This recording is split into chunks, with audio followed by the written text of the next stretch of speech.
if I'm to compare CAT with XAT, right? So CAT has individual sectional timings, and XAT does not have any individual sectional timing. So what should be the strategy of student in attempting XAT exam? See, because I'm not a part of CAT team, so I don't know the exact rationale behind why a particular time is given and you cannot move from one section to other. But I can talk of XAT because I run XAT and I know what goes into XAT. The idea is when we give our candidates the liberty for moving from one section to another section, actually the idea behind it is that if somebody is very much comfortable with verbal ability and logical reasoning, and the person believes that the person can finish that particular section in, for instance, 30 minutes itself, so that person can directly start with that, right, with the questions of your comfort zone, and then you move to some to the zone where you are, if not uncomfortable, where you find things challenging. So you have enough time now, so it helps you in actually allocating time. Sometimes questions are, they require more time. So when you have this freedom of moving from one section to another section, and you know your limitations in a particular section, you can start with a section you find easy and finish well within the given time. So that is one difference between us and the other exams. Another thing which we try to take care of in XAT is that we ask application based questions mostly in our quant.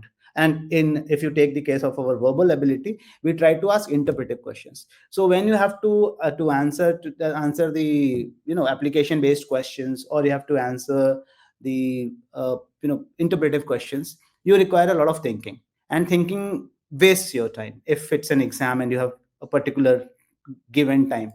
So we give more time than other exams because we are not testing your speed, right? We are not trying to test how quickly you can do. If you are analytical and you are taking more time, is fine with us. So my suggestion would be, take your time, what you are comfortable with, and you can do really fast. You do finish it, and then devote time to those sections where you take time. Right, taking time doesn't mean that our candidate, those who take time, they are not great. It's not like that at all. Sometimes some people are highly meticulous, sometimes they are very diligent in taking a call, so they require time, and we want them to use the given time for arriving at a very informed choice. So there we are different, and we are trying students to use more of their thinking process. So that is where I guess we differentiate from them. General knowledge is something where we are definitely different from CAT. They don't assess it, we assess it, but our general knowledge is actually general awareness. It's not hardcore GK where we try to ask some facts. Mostly we avoid giving questions which require you to recall particular fact, right? In current affairs, obviously this can happen, but anything which is happening in last one, which has happened last one, which is happening currently, if you take care of it, just if you have read some newspapers, heard news, or you have watched some for instance bites on TV, that information, if it is already known across, you may be able to answer if you have kept your ears and eyes open. So I guess you should not get worried about that much. But yes, definitely don't ignore that section, because at XLRI, be it Delhi or Jamshedpur, we use that score plus your essay score to prepare the merit list.